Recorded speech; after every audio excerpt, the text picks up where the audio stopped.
এই যে জান্নাত নামের যে মেয়েটা, এই মেয়ে কি ধর্ষণ হয়েছিল কিনা আপনি কি জানেন? এমন দেখছি না, আপনি দেখেন নাই? না।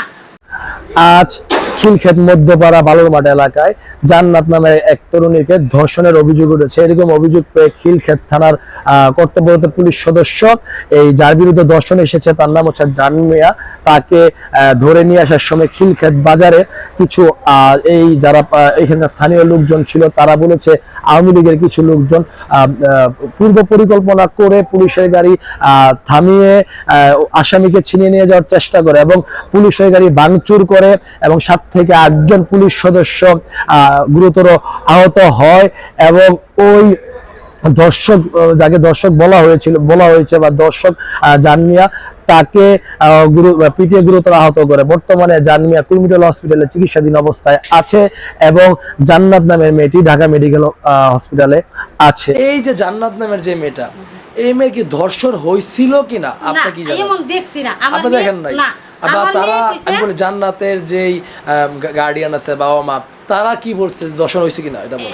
এরা কো কি এরা কো দর্শক আচ্ছা, এটা কি মানে মানে ঢাকা মেডিকেল থেকে চেক আপ করে আসছিল তারপর? না না, এরা আইছে না, এরা যাওয়ার আগেই, মানে এরা মৌখিক ভাবে অভিযোগ এরা যাওয়ার আগেই মনে করেন এখানে আমরা দিচ্ছি আমার ঘর দৌড়ায় এসে অবস্থা সব মানুষ সাজাইছে, বুঝতে পারছি। এরপরে মনে করেন এখানে পুলিশ আবার পরে এরপরে এরা মেয়ে হয়ে গেছে, পুলিশে দেখছে, পুলিশে আসার পরে ওরা মেনে গেছে। মানে ঘটনা ধর্ষণের ঘটনা আজকে ঘটনায় বিগত কয়দিন মানে এরকম ঘটতে পারে আপনি বলতে পারেন 2-1 দিন আগে নাকি গত পরশু দিন এই ঘটনা ঘটছে বলে? পরশুদিন মানে জানমিয়া বলে পরশুদিন কইছে আন্টি। আর জান্নাত তো বাচ্চা মেয়ে, তারা জিজ্ঞেস করেছিলেন সে কি বলছে পরশুদিন? সেও পরশুদিন পুলিশের হাতে এরা দিয়া দিব। এরা আমরা কইছি আপনারা মেডিকেল যান কি আপনারা যদি কোনো একটা সমস্যা পানতে আপনারা সার্টিফিকেট আনেন, আনলে আমরা এরা পুলিশের হাতে দিয়া দিব, বুঝছেন? এই কথা আমি বলছি, আপনারা বলছেন, আমরা বলছি, আমার ভাইও বলছি। কইছে যখন অপরাধ করছে এর অপরাধের বিচার আছে, এরা আমরা পুলিশের হাতে দিব, যেমন পারে এমন এরা ফাঁসি দেখ জেল দেখ, এটার মধ্যে আমরা নাই, এরা আমরা আনলে হাতে তুইলা দিব, বুঝছেন? আপনার নাম কি? আমার নাম মুসাম্মদ মুনারা বেগম। আচ্ছা, আপনার এবং জানমিয়ার দেশের বাড়ি কোথায়? আমার দেশের বাড়ি অষ্টগ্রাম। এই জান আমার বোনের ছেলে, মনে করেন এর বাপের বাড়ি আমরা অষ্টগ্রাম রামপুর, বুঝছেন? রামপুর হইলো রামপুর এলাকার। আচ্ছা, আপনার এই জানমিয়ার বয়স কত? 11 বছর হইব। 11 বছর। জানমিয়া কি করতো? জানমিয়া এখানে দোকান আছে, একটা দোকানের মেয়ে দিছিল, ফাইভ আপনার বাথরুম স্যানিটারি দোকান। কত খিলক্ষেত থাকেন কত বছর ধরে?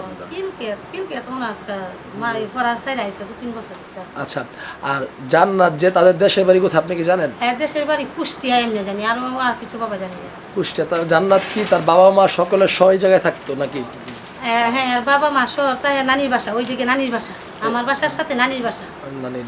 আমি এখানে আপনার ব্যবসায়ী আর কি, ফুটপাতে ব্যবসা করি, আমি জুতার ব্যবসা করি, কিন্তু যাত্রা সান্ডোর নিচে মানে হঠাৎ আপনার মানে আওয়াজ হয়েছে আপনার এখানে চিল্লাচিল্লি আর কি। আমরা পরে মানে একবারে পরবর্তীতে আসছি আর কি, আমরা আইসে দেখি এখানে অতিরিক্ত ভিড়। হ্যাঁ, মানে গাড়ির উপরে অনেক মানুষ, যে পুলিশের গাড়ির উপরে। লাস্ট ম্যাচ আমি আইসে আপনার এখানে দেখলাম একটা ছেলে আপনার 13-14 বছরের ছেলেকে মানে গাড়ির নিচে আর কি পড়া আর কি। আমি প্রথমবার দেখতে মানে নেক্সট যা দেখি গাড়ির নিচে পড়া আপনার মানে মাইরা মাথাতে অনেক রক্ত বের হয়েছে আপনার।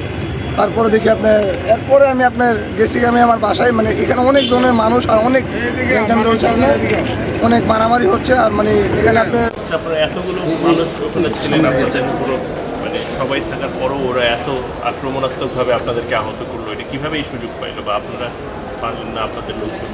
আসলে কি ভাই, যে বিষয়টা নিয়ে হয়েছে সেই বিষয়টা ধর্ষকের শাস্তি আমরাও চাই, ধর্ষকের সর্বোচ্চ শাস্তি হোক সেটা আমরাও চাই, কিন্তু আইনের প্রতি সে সম্মান দেখে যখন সেটা আইনের কাছে চলে যাবে, সেটা তো আর আইন পুলিশের গাড়ি ভাঙা, পুলিশকে মারধর বা সেটা কিন্তু কোনোভাবে কাম্য না।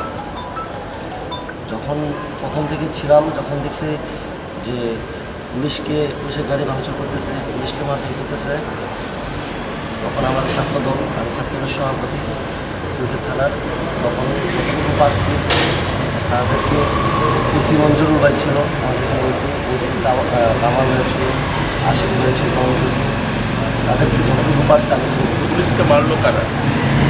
এক পর্যায়ে দুইটা গ্রুপ ঢুকছে, দুইটা গ্রুপ পিছন থেকে বলতেছিল যে পুলিশের দল আর এই বিরোধী লোকজন দল।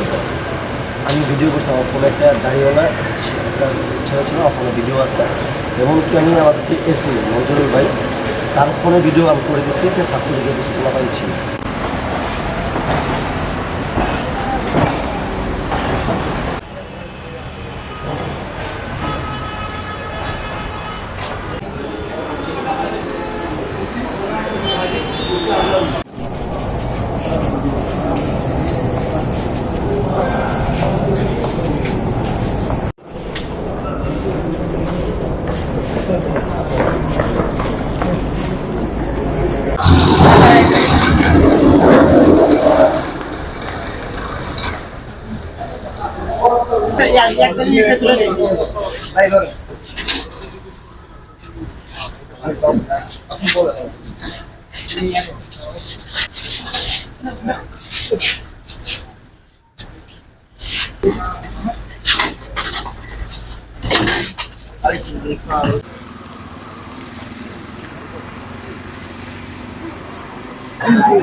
হঠাৎ শুনতে পেলাম যে পুলিশের গাড়িতে একটা মব সৃষ্টি করে আসামি ছিনিয়ে নেওয়ার জন্য হামলা করেছে।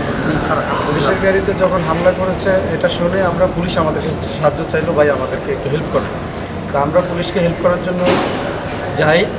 যাওয়ার পরে দেখি কিশোর গ্যাং আওয়ামী লীগের কিছু চিহ্নিত সন্ত্রাসী যারা বিভিন্ন সময়ে দেশে অস্থিতিশীল অবস্থা তৈরি করে আসছে এবং সুপরিকল্পিতভাবে এই সরকারকে বিব্রতকর অবস্থায় ফেলার জন্যে তারা পুলিশের গাড়িতে হামলা করছে। পুলিশের গাড়িটাকে সম্পূর্ণরূপে ভেঙে দিচ্ছে।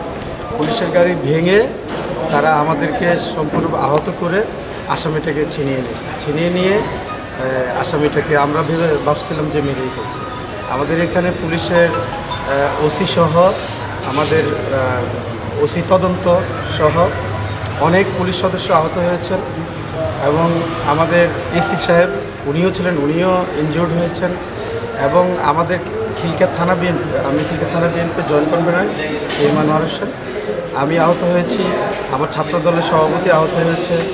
আমার যুব দলের সিনিয়র যুগ্ম সম্পাদক শহীদুল ইসলাম খোকন আহত হয়েছে। আমাদের যুব দলের মোতালেব নামে একজনকে মাটিতে ফেলে তারা পরিকল্পিতভাবে একটা হত্যা করার উদ্দেশ্যে মেরেছে। আমার শরীরে দেখেন অনেক রক্ত, আমার মাথা ফেটে গেছে, আমার সারা ইয়েতে হয়েছে ব্যথা।